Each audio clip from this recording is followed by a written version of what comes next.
Child Fund México comparte historias que pueden cambiar tu vida.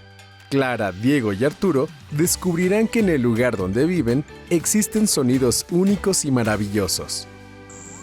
Diego, mi amor, ¿ya estás despierto? Ya.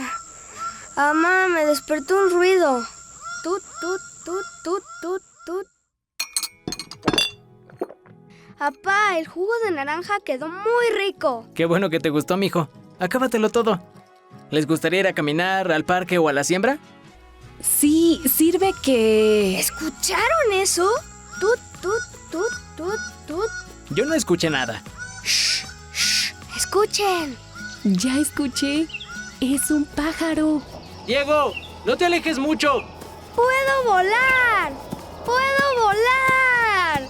¡Qué sabroso aire! Ahí estás de nuevo. Te voy a encontrar. ¡Te encontré! Tú eres quien me despertó. ¡Qué bonito estás! Diego, ¿qué haces detrás del árbol? ¡Miren! Es el pájaro que escuchaba en el desayuno. ¡Qué chulo está! Se llama pájaro guaco. ¡Esperen! ¿Ya escucharon ese otro? ¿Cuál ama? ¿Cuál ama? ¡Vamos a buscarlo! ¿Y en tu comunidad, qué sonidos de la naturaleza se escuchan?